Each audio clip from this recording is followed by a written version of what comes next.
dia, graça e paz, irmãos, amigos da Igreja Batista Metropolitana. Estamos aqui mais uma vez para dar continuidade ao estudo que estamos fazendo no Evangelho de João. Pastor Xande está sendo uma bênção nas nossas vidas. Você que está participando aí conosco, fique mais uma vez nesta manhã atentos àquilo que o Senhor tem para nós através da palavra do Senhor. Nós queremos agradecer a todos os irmãos que estão orando, contribuindo por missões. Estamos já finalizando, mas ainda dá tempo você enviar a sua oferta, a sua oração. Ficamos agradecidos ao Senhor por tudo quanto Ele tem feito em nossas vidas. E nós queremos agradecer a participação dos irmãos, do irmão Antônio, hoje do irmão João, e agradecer ao pastor Xande e todos aqueles que estão em casa acompanhando esse estudo maravilhoso. E nós queremos continuar orando por aqueles pedidos que foram feitos durante a semana, agradecendo ao Senhor pelas bênçãos que Ele tem derramado. Então, fica conosco e vamos orar, então, com o irmão João. Senhor, nosso Deus e Pai, eu quero te louvar, Senhor, por mais esse dia, te louvar pelos teu amor, pelos teus ensinamentos, pelas misericórdias, pelos livramentos, te louvar pelo que o Senhor é. E eu quero agradecer também, Pai, pelos livramentos que o Senhor tem dado sobre as nossas vidas, pela vida dos teus servos, do teu povo amado, pelos livramentos da tua igreja. Fortalece, ó Pai, as nossas vidas cada dia mais e mais, que nós possamos ser verdadeiros adoradores que te adoram em espírito e em verdade. Abençoa os familiares, abençoa os pastores, os missionários, os obreiros, onde quer que eles estejam. Fortalece a vida deles para que eles possam cada vez mais e mais te servir e te buscar.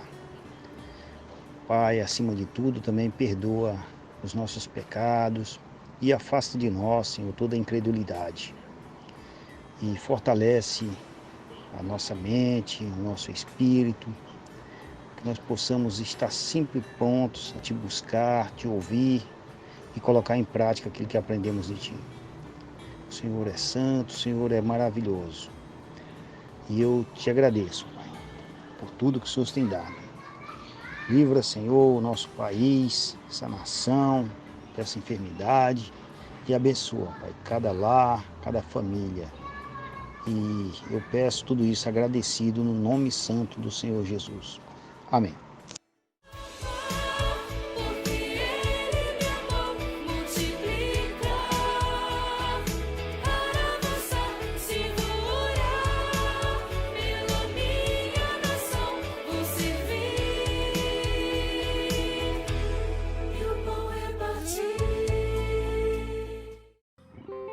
Se Deus fizer, Ele é Deus. Se não fizer,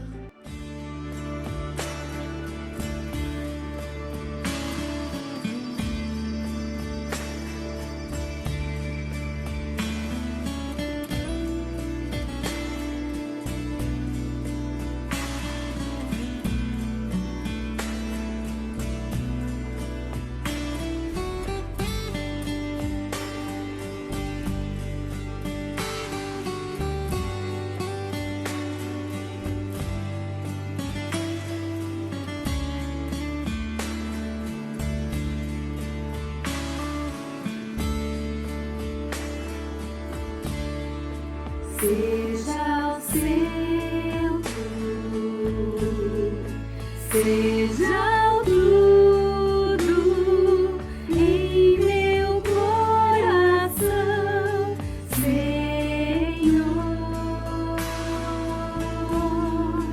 Seja a vida em meu peito, cada dia aqui e eternamente.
Seja o centro, seja o tudo em meu coração, Senhor.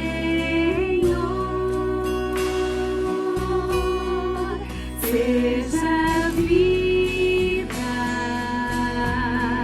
em meu peito, cada dia aqui eternamente.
Se Deus fizer, Ele é Deus.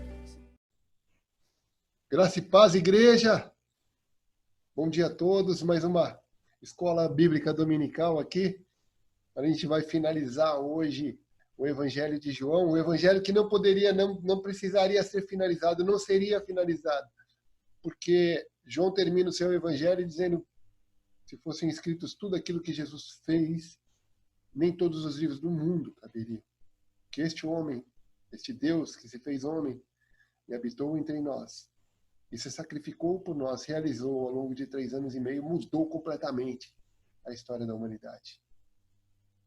Muitos o negam, muitos o desprezam, muitos o odeiam, até odeiam, todavia muitos o amam e o têm como seu norte, seu norteador, o provedor da realidade espiritual para cada um de nós por meio da sua palavra, o cumpridor de todas as profecias messiânicas daquilo que foi prometido a Israel e que se realizou plenamente no auge dos tempos através da igreja.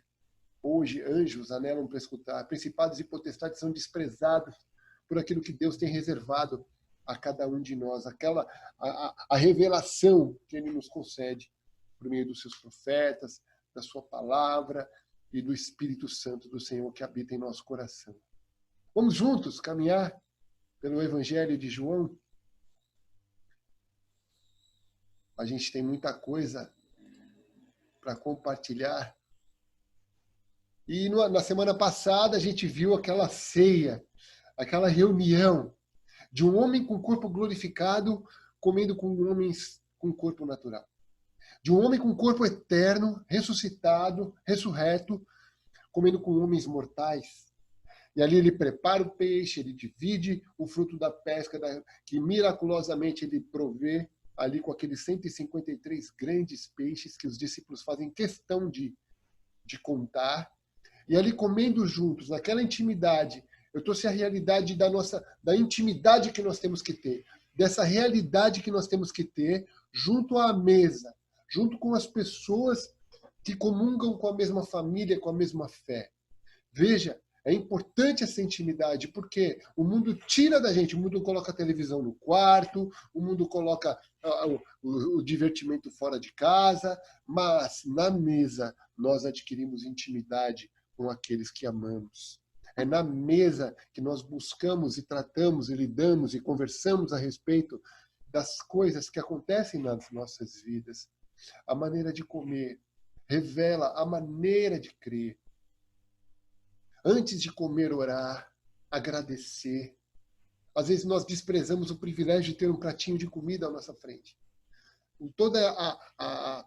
Toda os milagres, a estrutura econômica que proveu este alimento, o homem que semeou a terra, que germinou a semente, que a chuva que regou, a terra era fértil e essa semente germinou e trouxe o fruto, nesse colheu, armazenou, beneficiou, vendeu, transportou, colocou na gôndola do supermercado, nos concedeu graça de trabalhar, de ter recurso para ir ali, pegar este alimento bruto, trazer para a nossa casa, acender um fogão, ter um gás,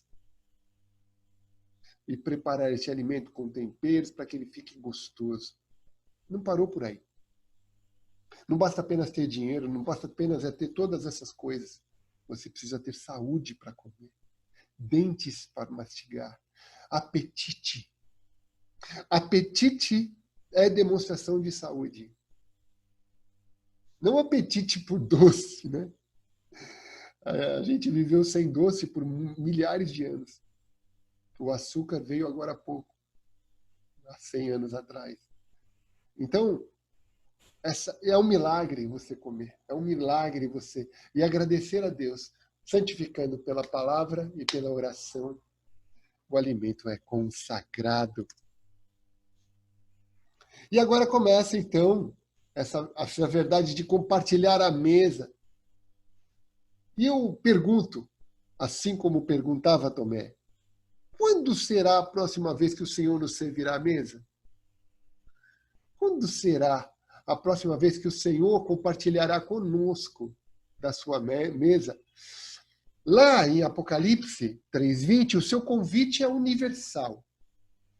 Porque ele afirma assim: eis que estou à porta e bato. Aquele que ouvir a minha voz e abrir a sua porta, eu entrarei. E cearei com ele e ele comigo.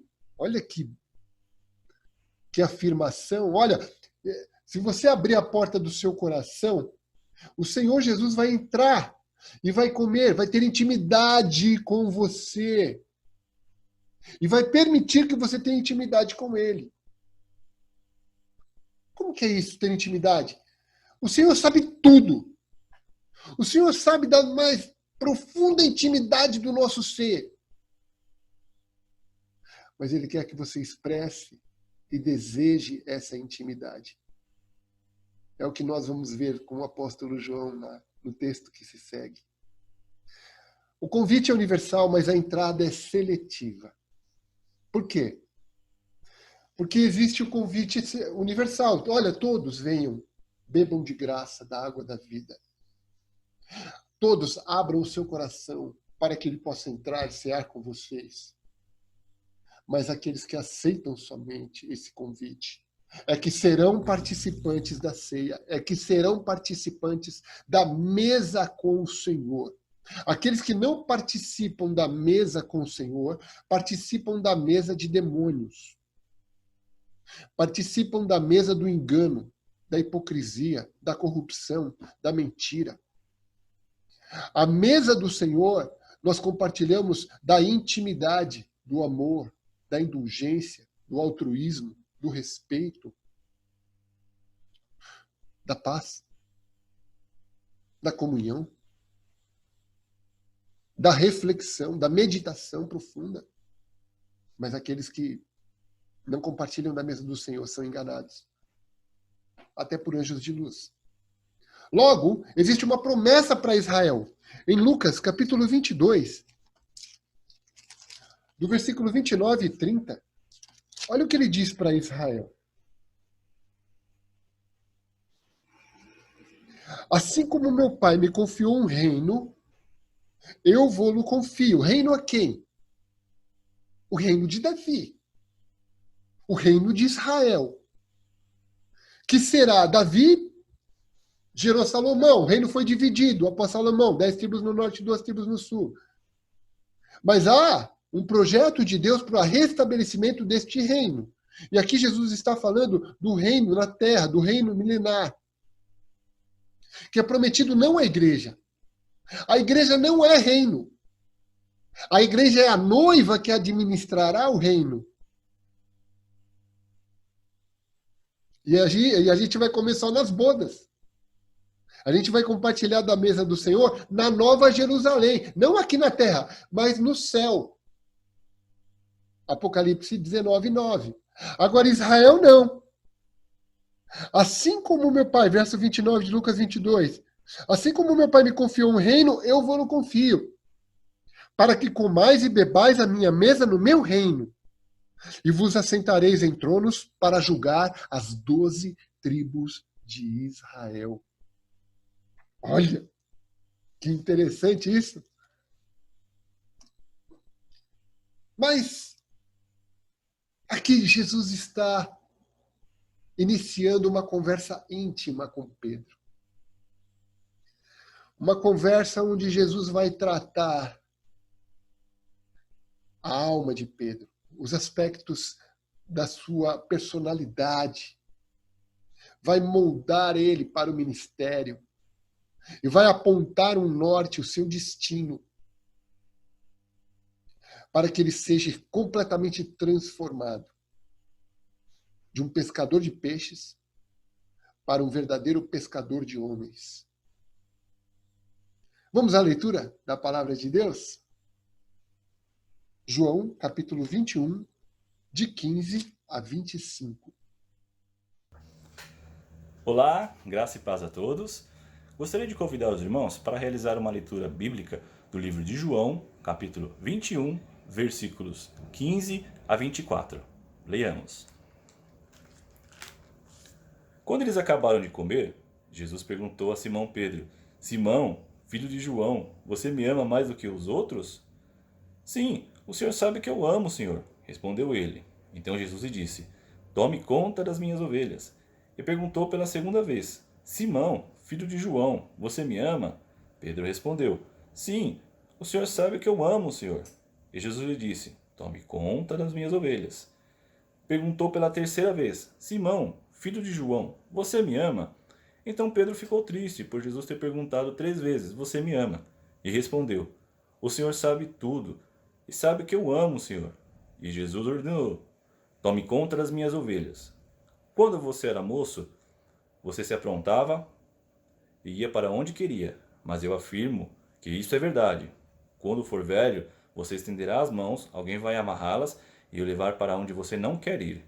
Ao dizer isso, Jesus estava dando a entender de que modo Pedro ia morrer e assim fazer com que Deus fosse louvado. Então Jesus disse a Pedro: venha comigo. Então Pedro virou para trás e viu que o discípulo que Jesus amava vinha atrás dele. Este era o mesmo que estava ao lado de Jesus durante o jantar de Páscoa, que havia chegado para mais perto dele e perguntado: Senhor, quem é o traidor? Quando Pedro viu aquele discípulo, perguntou a Jesus: o que diz, Senhor, a respeito deste aqui? Jesus respondeu: se eu quiser que ele viva até que eu volte, o que você tem a ver com isso? Venha comigo. Então se espalhou entre os discípulos de Jesus a notícia que aquele discípulo não ia morrer. Mas Jesus não disse isso. Ele apenas disse: se eu quiser que ele viva até que eu volte, o que você tem a ver com isso? Este é o discípulo que falou dessas coisas e as escreveu. E nós sabemos que o que ele diz é verdade. Ainda há muitas outras coisas que Jesus fez. Se todas elas fossem escritas, uma por uma, acho que nem no mundo inteiro caberiam os livros que seriam escritos. Amém, irmãos? Vejam, Jesus já havia comido com eles. A barriga já estava satisfeita, a barriga já estava cheia. E lembra quando eu falei que havia um silêncio, uma reverência? Será que é o Senhor? Será que é o Senhor? Eles sabiam que era o Senhor. Jesus de pronta já falou, é o Senhor. Pedro corre, vai daquele jeitão dele lá, impetuoso, sem pensar. Mas após este alimento, o silêncio é quebrado. Na presença dos discípulos, Jesus começa a perguntar para Pedro. Ele faz 3 perguntas para Pedro. Ele já havia cuidado das necessidades do corpo. Agora Jesus ia tratar das necessidades da alma. As 3 perguntas eu vejo que apontam para o que Pedro fazia. Pedro faz. Para quem Pedro é. E a terceira pergunta, para o que ele fará. Como Jesus vai transformar este homem? Como Jesus vai fazê-lo como a rocha, Petrus, né? Essa pedrinha que vai ser uma coluna na construção sobre o fundamento rochoso que é Cristo, sobre a rocha eterna que é Cristo, e ele como o fundamento de alcance ao seu povo judeu. O apóstolo dos judeus, Pedro, aquele galileu iletrado, aquele galileu impetuoso, que Jesus vai começar a moldar, a preparar ele para o ministério que ele jamais imaginaria. Jamais poderia entrar no seu coração que Deus havia preparado para ele, porque o amava. E ele pergunta na primeira pergunta, amas-me mais do que a estes outros? Onde Jesus insere essa questão? Porque, veja, ele coloca isso diante de Pedro, porque Pedro comparava o seu amor com o amor dos outros pelo Senhor. Ele tinha essa questão comparativa. E ele afirmava por diversas formas, de diversas maneiras, a sua intrepidez em defender ao Senhor. Olha o que ele diz aqui em Mateus 26, 33. Ele diz assim, então Jesus lhes disse, versículo 31, esta noite todos vós vos escandalizareis comigo, porque está escrito, ferirei o pastor e as ovelhas do rebanho ficarão dispersas. Mas depois da minha ressurreição irei adiante de vós para a Galiléia. Disse-lhe Pedro, ainda que venhas a ser um tropeço para todos, nunca o serás para mim. Veja a afirmação. Pedro estava disposto a verbalizar aquilo que, na realidade, a gente vai ver que ele não ia cumprir. Estava disposto a propagar aquilo que não iria cumprir. Em Marcos, no capítulo 14, versículo 29, olha o que diz. Mesma passagem, da mesma forma, mas com outras palavras. Disse-lhe Pedro, ainda que todos se escandalizem, eu jamais. O que Jesus devia fazer para que ele continuasse o seu apostolado? Pedro tinha que perder, Pedro tinha que abater, Pedro tinha que enterrar o seu orgulho, ou o seu sentimento de superioridade. Estes sentimentos, esses posicionamentos que ele fazia, cegava ele para as suas fraquezas, para as suas deficiências. Não foi Pedro que o negou? Não foi Pedro que, ao contemplá-lo ali diante dos seus acusadores, o negou? Porque assim profetizou o Senhor. Em Lucas, no capítulo 22, de 54 a 62, ele olha o que acontece. Então, prendendo-o, o levaram e introduziram na casa do sumo sacerdote. Pedro seguia de longe, e quando acenderam fogo no meio do pátio e juntos se assentaram, Pedro tomou lugar entre eles. Entre mentes, uma criada, vendo-o assentado perto do fogo, fitando-o, disse, este também estava com ele. Mas Pedro negava, dizendo, mulher, não o conheço. Pouco depois, vendo o outro, disse, também tu és dos tais? Pedro, porém, protestava: Homem, não sou! E tendo passado cerca de 1 hora, outro afirmava, dizendo: Também este verdadeiramente estava com ele, porque também é galileu. Mas Pedro insistia: Homem, não compreendo o que dizes. E logo, estando ele ainda a falar, cantou o galo. Então, voltando-se o Senhor, fixou os olhos em Pedro. Ai! E Pedro se lembrou da palavra do Senhor, como lhe dissera: Hoje 3 vezes me negarás, antes que cante o galo.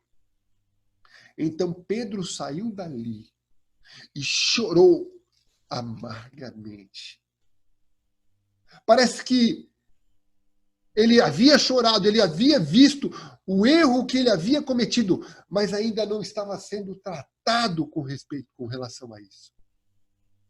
Jesus tinha que cavar mais profundamente no seu coração, na sua alma. Porque ele havia cometido o pecado de Salmos 1. Bem-aventurado o homem que não anda no conselho dos ímpios, não se detém no caminho dos pecadores, nem se assenta na roda dos escarnecedores. Ele olhando Jesus de longe, aonde ele se assentou? Na fogueirinha dos escarnecedores.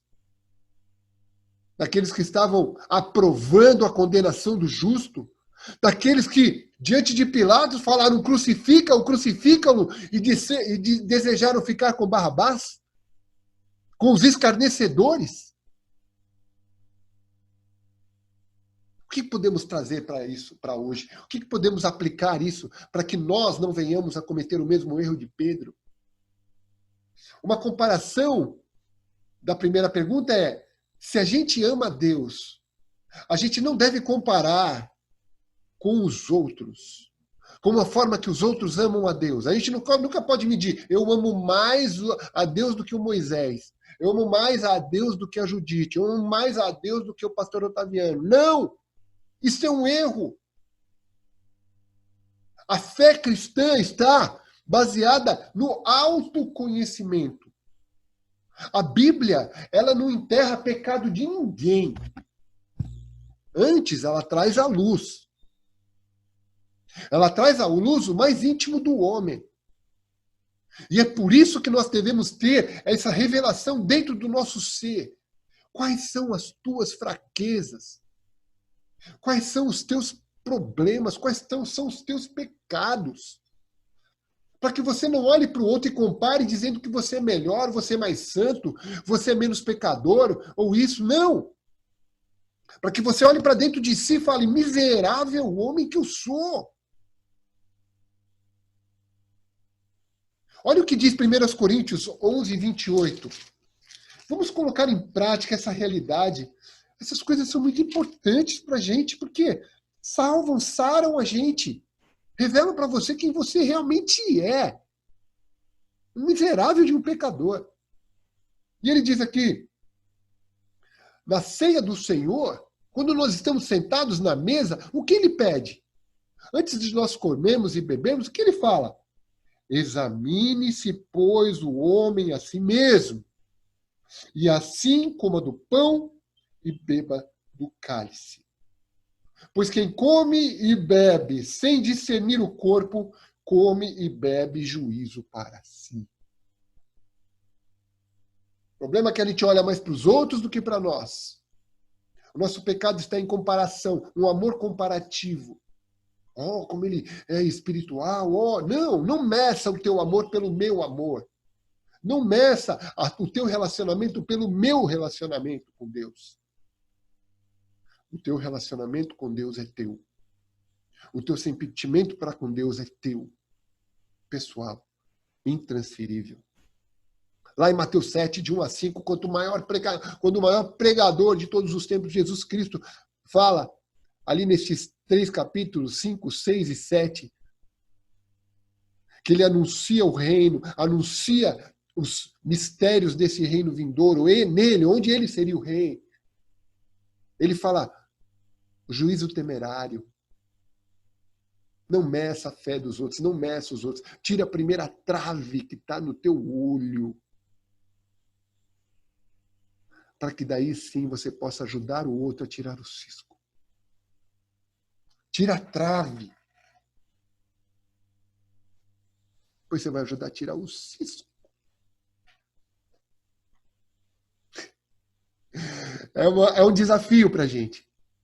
Eu, como pastor, é um desafio. Porque a gente quer que as pessoas entendam essas coisas coisas tão importantes e íntimas.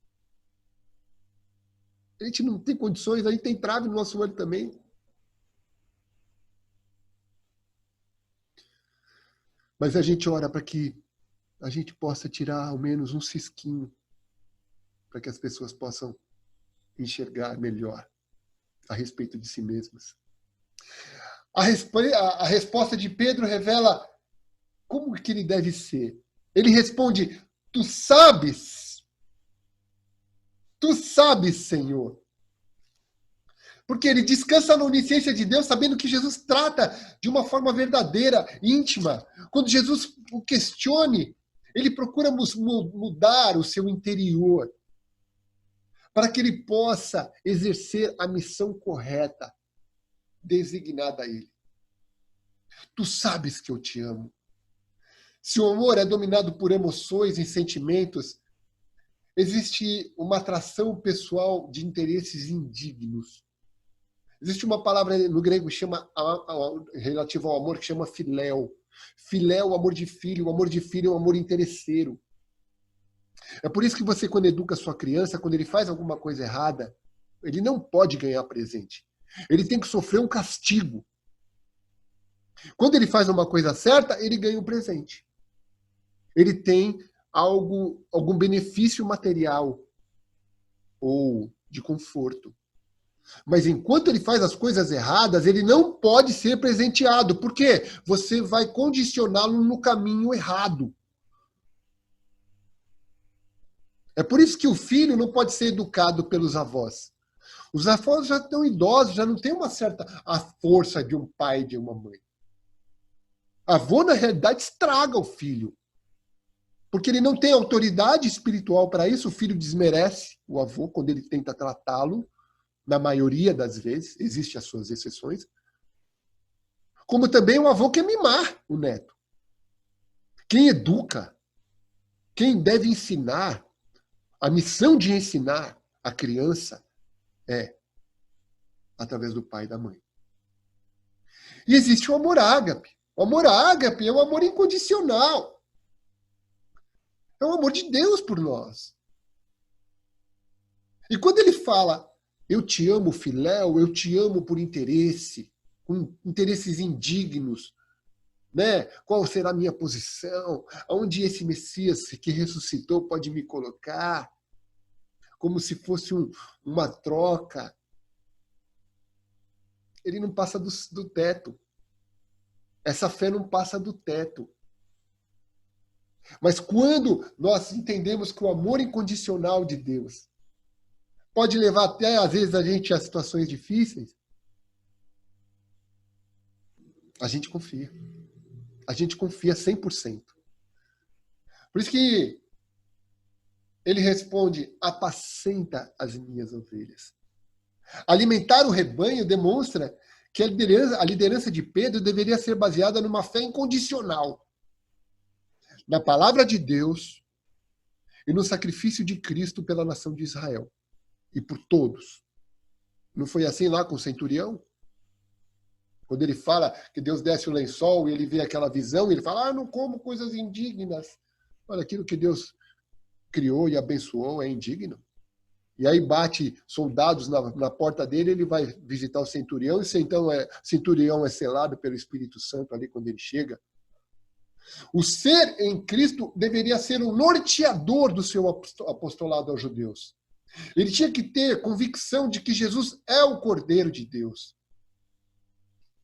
E que a sua fé, a sua vida seria atraente, seria carismática diante daquele povo tão incrédulo que negou o Senhor Jesus. Como princípio profético, nós, ministros, pastores e eles, apóstolos, Jesus dá uma insistência em ensinar. em alimentar o povo com a palavra de Deus. Por isso que nós não podemos confiar, como líderes, na força do nosso braço. Por isso que lá em Jeremias 17 diz: maldito é o homem que confia na força do seu braço e faz dela o seu Deus.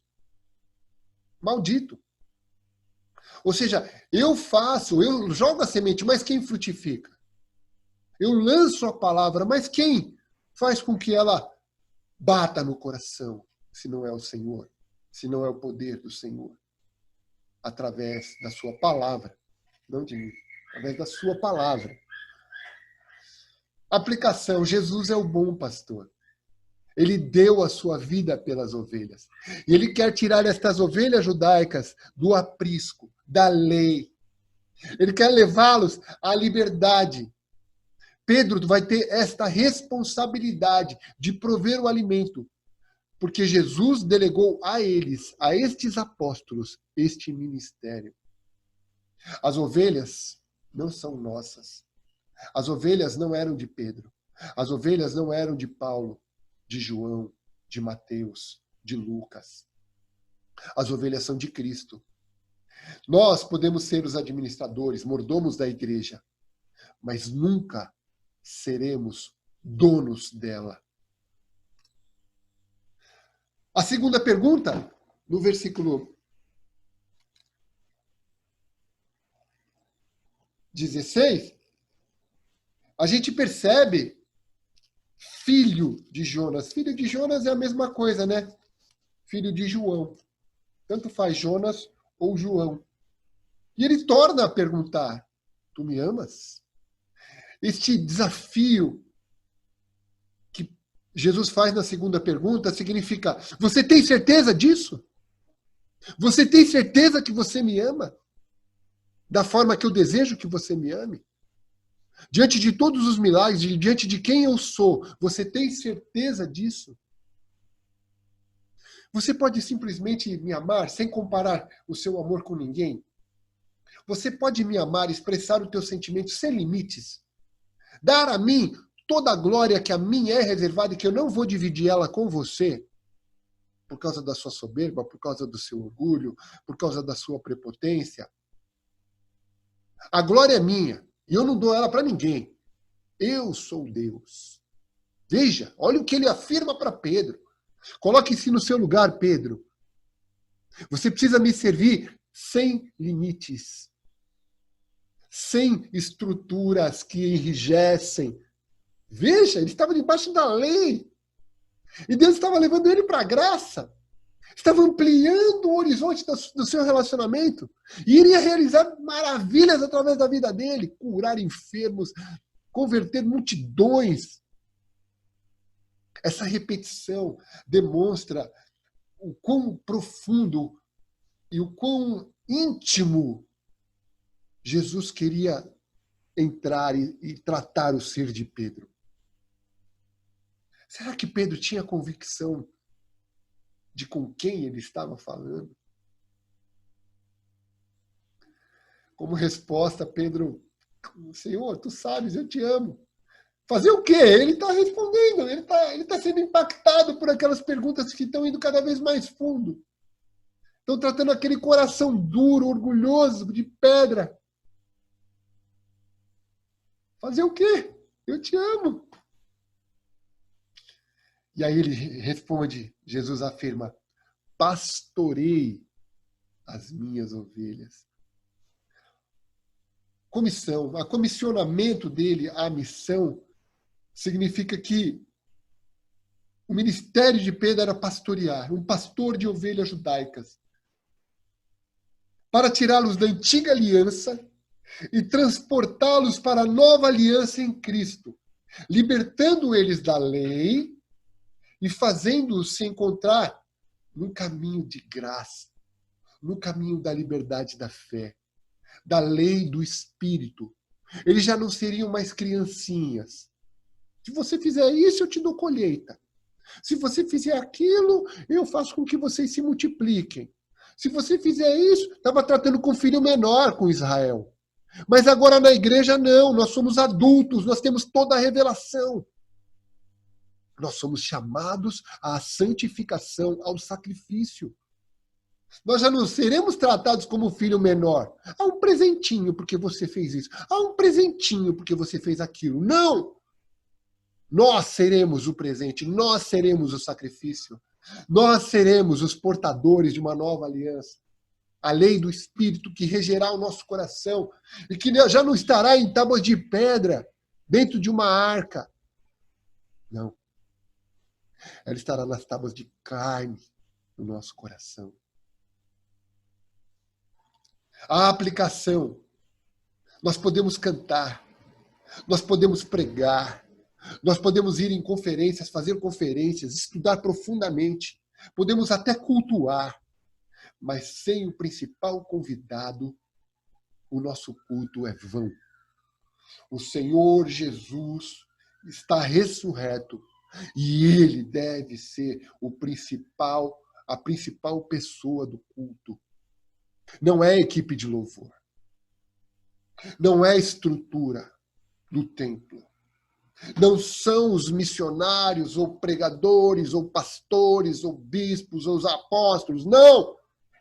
É Jesus Cristo. O único digno de toda a honra, de toda a glória, de todo o louvor, de todo o poder, de toda a nossa aceitação, de toda a nossa humilhação, de todo o nosso serviço, de toda a nossa vida, de tudo aquilo que a gente fala, faz, pensa. Ele deve ser o Senhor a quem cultuamos e que vive, e que intercede, e que atua, e que caminha entre os candeeiros, caminha entre a comunhão dos irmãos, enriquecendo, abençoando, tratando, libertando, consolando, ministrando.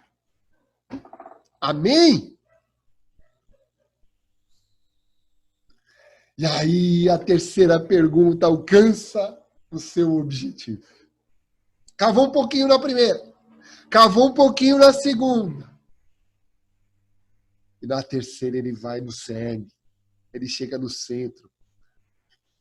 Por que ele faz 3 perguntas? Porque a insistência revela a importância deste assunto, de alimentar, de pastorear o rebanho. A resposta de Pedro e a declaração de João aqui é que ele se entristeceu. O impacto da terceira pergunta se faz perceber. Pedro ficou pesaroso, até angustiado. Não gostou dessa insistência. Havia ali uma ponta de orgulho. Ele não se humilhou, ele se entristeceu. Ele não se abateu. Ele falou, puxa vida, você está me incomodando com isso. Mas ele afirma, tu sabes todas as coisas. O incômodo maior era que estava trazendo a público algo que Jesus já sabia. E por sua onisciência, sua onipotência, por que Jesus estava constrangendo ele daquela forma? Porque o desejo de Jesus era extrair de Pedro, era tirar dele, era fazer uma cirurgia na sua prepotência e no seu orgulho. Olha o que Paulo diz ao exortá-lo em Gálatas 2. Olha como esse Pedro, nascido de novo, ainda cometia erros. E o próprio apóstolo Paulo, que ele fala lá, por ser um homem de prática, que ele falava coisas difíceis de entender, difíceis de compreender. Gálatas 2, 11, olha o que Paulo pega a ele fazendo. Quando, porém, Cefas, Pedro, veio da Antioquia, resisti-lhe face a face, porque se tornara repreensível. Com efeito, antes de chegarem alguns da parte de Tiago, comia com os gentios. Quando, porém, chegaram, afastou-se, e por fim veio a apartar-se, temendo os da circuncisão, os dos judeus. E também os demais judeus dissimularam com ele, a ponto de o próprio Barnabé ter se deixado levar pela dissimulação deles. Olha a roda dos escarnecedores aí. Olha a roda dos prepotentes aí. Nós somos judeus, nós somos filhos de Abraão. Não foi isso que levou aqueles fariseus a condenarem a Jesus e eles estavam nesse mesmo espírito. Então Pedro estava vivendo uma vida dupla. Ainda não tinha muita coisa ali naquele coraçãozinho que precisava ser tratada ao longo do seu ministério. Na ministração do Espírito Santo leva tempo, meu irmão. Leva tempo, né, meu irmão, para você ser sarado, para você ser liberto, para você ser curado. Limão não dá em um ano, não, leva 7, mas quando começa a dar, quando começa a frutificar, não para. Deus limpa, Deus purifica aqueles a quem estão ligados no caule que é Cristo, para que deem mais fruto. Então Pedro ainda estava sendo tratado. Olha o que ele diz no versículo 14. Quando, porém, ouvi, que não procedia corretamente segundo a verdade do Evangelho, disse a Pedro, na presença de todos, se sendo tu judeu, vives como gentil e não como judeu, por que obrigas os gentios a viverem como um judeu? Olha, o Espírito Santo tratando com Pedro ainda, por causa da sua dissimulação, do seu pecado. Aplicação, a tristeza de Deus. A tristeza de Deus produz em nós. A tristeza que Deus traz para nós, segundo Deus, produz em nós um eterno peso de glória. Olha o que diz 2 Coríntios 7:10. Olha isso.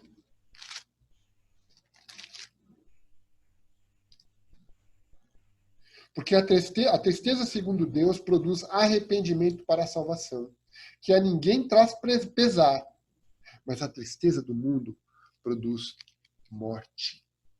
Deus sabe de tudo. E nós precisamos confessar, nós precisamos pedir, nós precisamos buscar para que possamos achá-lo. Deus trata conosco de forma a nos libertar, a nos sarar. No momento da repreensão, nós não ficamos felizes, mas produz em nós um coração digno de adorá-lo. É de Deus a suprema obra. Filipenses 1:6. Eis que aquele que começou a boa obra é fiel e poderoso para terminá-la até o dia de Cristo. Olha o que diz aqui em Hebreus 12, de 4 a 13. Ora, na vossa luta contra o pecado, ainda não tendes resistido até o sangue. Estais esquecidos da exortação que, como a filhos, discorre convosco. Filho meu, não menosprezes a correção que vem do Senhor, nem desmaies quando por ele és reprovado. Porque o Senhor corrige a quem ama, e açoita a todo filho a quem recebe. É para a disciplina que perseverais. Deus nos trata como filhos. Pois que filho há que o pai não corrige? Mas se estáis sem correção, de que todos se têm tornado participantes, logo sois bastardos e não filhos. Eu já vi muito cristão pecar. Eu já observei. E quando eles se afastam da comunhão da igreja e se deixam levar pelo pecado, sem nos ouvir, como exortadores, como ministradores, como conselheiros, eu observo. Se ele é filho de Deus, se ele é um homem nascido de novo, a repreensão e a correção vêm. E vem. De uma forma ou de outra ela vem. E ela vem de Deus. Agora, se ele não é, ele fica continuando pregando, falando mau testemunho. Mas se ele é filho e está dando mau testemunho, Deus corrige. Terrível coisa é cair nas mãos do Deus vivo. Quem sabe Deus até lhe tire a vida. Para que pare de escandalizar o nome do Senhor. E aí Jesus afirma novamente, apacenta os meus cordeiros.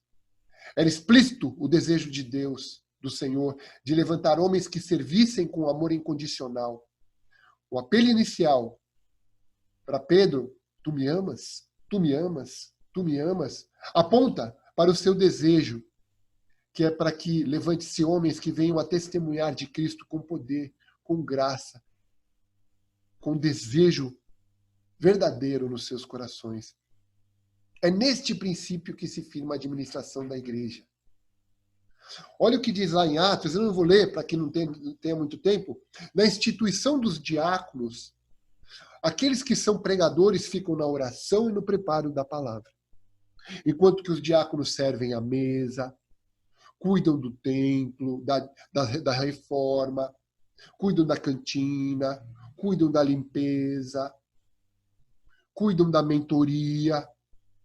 Ao pastor, ao bispo, cabe apenas oração e meditação na sua palavra. É a estrutura da igreja. Para abençoar o mundo todo. É através da igreja que Deus quer. Em ti serão benditas todas as famílias da terra, ele disse a Abraão.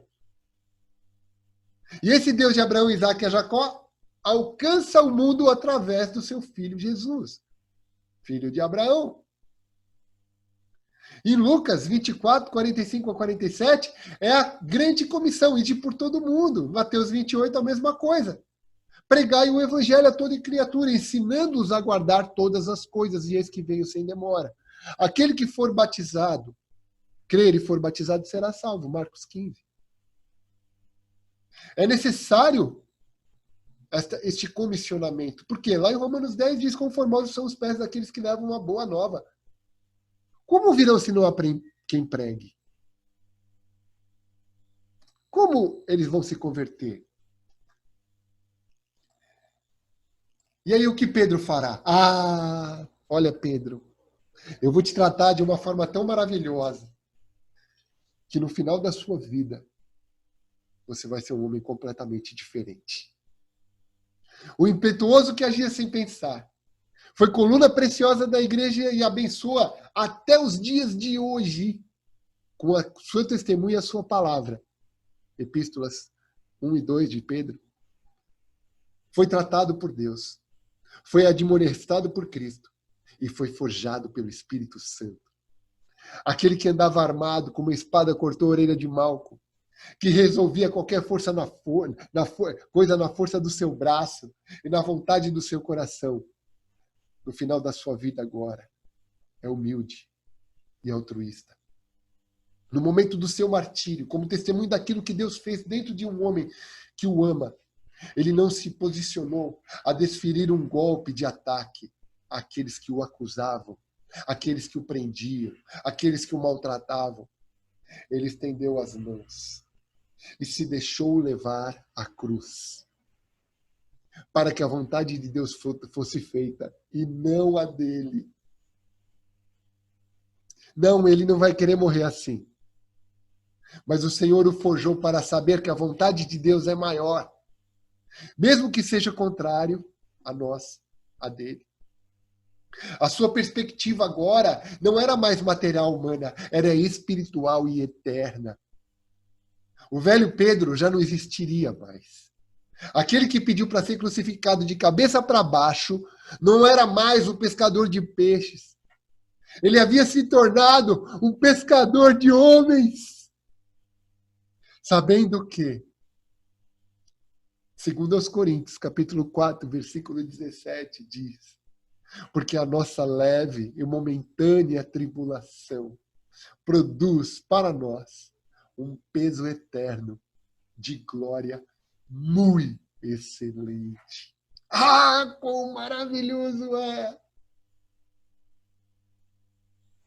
ver um homem chamado Alexandre, que não acreditava no casamento e hoje é muito bem casado, que não queria ter filhos e hoje tem uma filha maravilhosa, que não queria largar as drogas, mas hoje largou, que mentia, que cada 3 palavras, 4 eram palavrões, e que não compreendia uma linha do Evangelho. E hoje Deus fala plenamente comigo. Deus fala claramente comigo. É totalmente diferente do velho Alexandre. Pergunta isso para a Patrícia, né? Que ela conheceu o antes e o depois. E João? Pedro também perguntava, não era só Tomé, não. Pedro também perguntava. E João, o contemplador? O que será dele? Esse cara não faz nada, só fica falando. Bota lá o cabecinho no seu peito, pergunta, quem vai ser o traidor, Senhor? Está sempre junto com você, está sempre te acompanhando, não larga de você. Esse te ama mesmo, hein, Jesus? Puxa vida! Provavelmente, durante essas 3 perguntas, Pedro se levanta.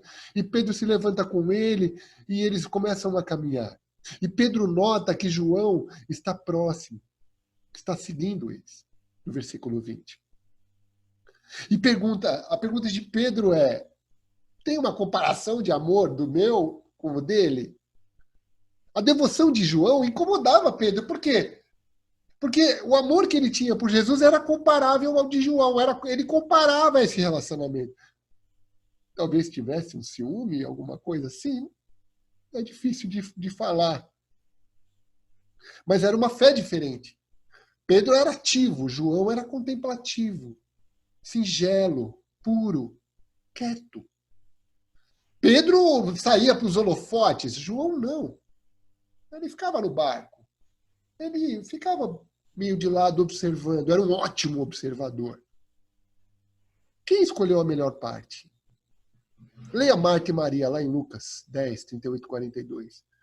Foi Marta, com muitos afazeres, ou Maria, que ficava ali aos pés do Senhor ouvindo ele falar?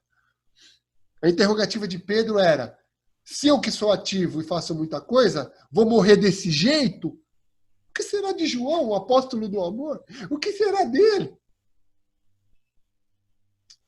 A resposta do Senhor é que a gente não tem resposta para tudo do Senhor.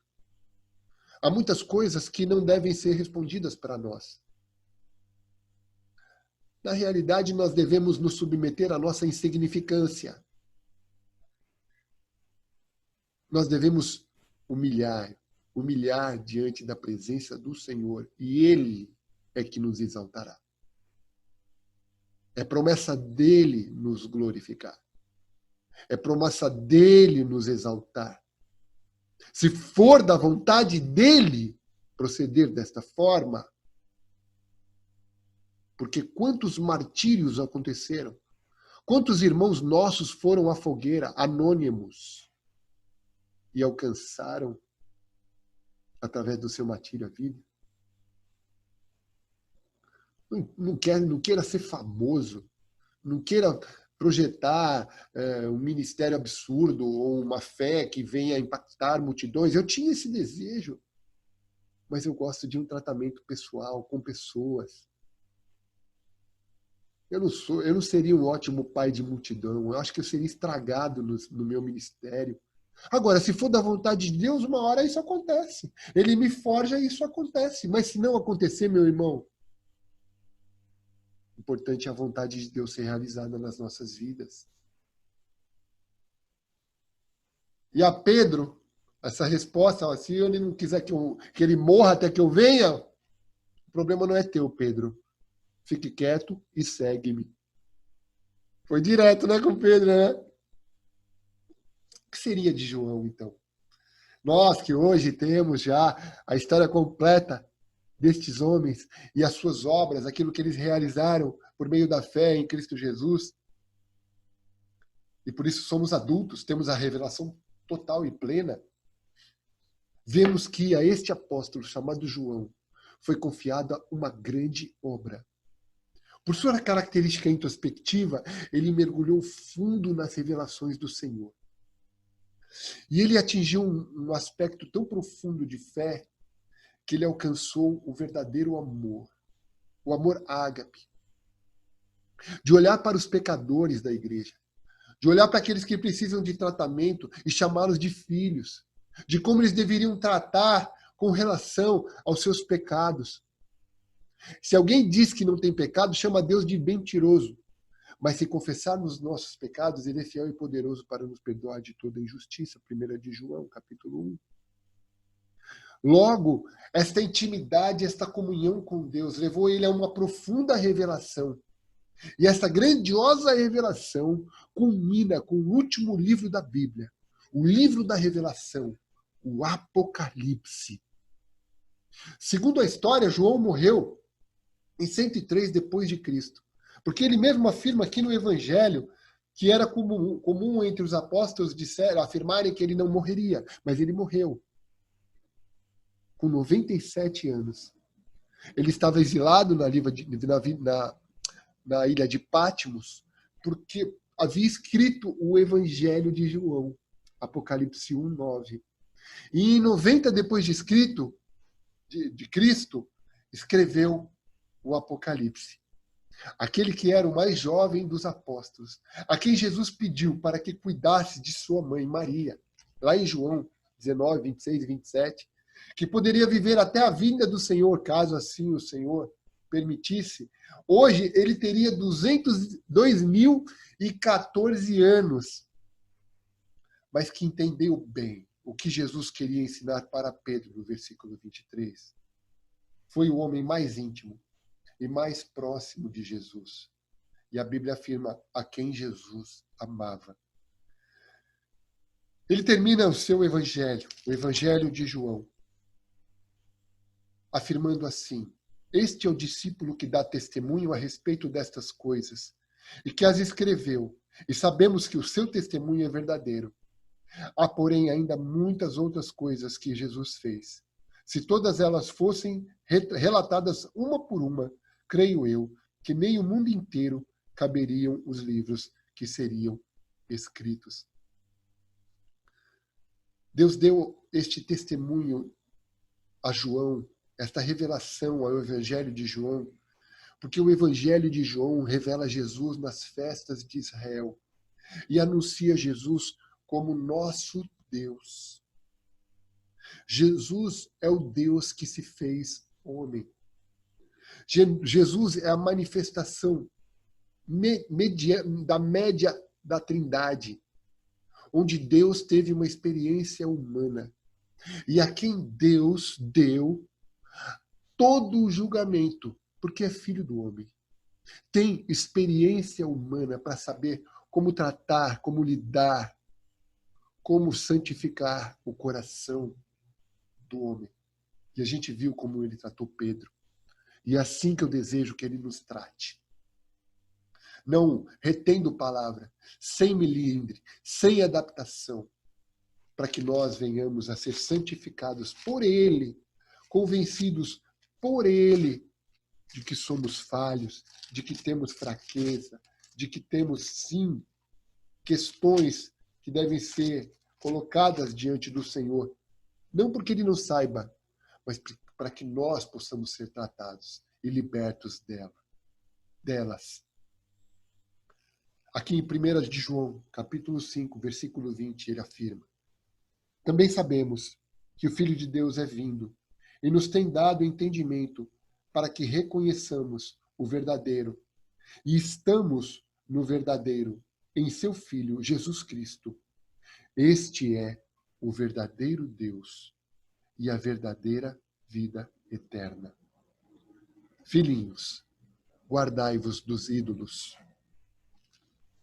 Que a graça de Deus, as tenras misericórdias provindas da cruz de Cristo e o poder do dunamis do Espírito Santo possam enriquecer vocês, igreja, possam abençoar e tratar a cada um de nós de forma individual, para que nós tenhamos a ciência da responsabilidade que é fazer parte do corpo de Cristo.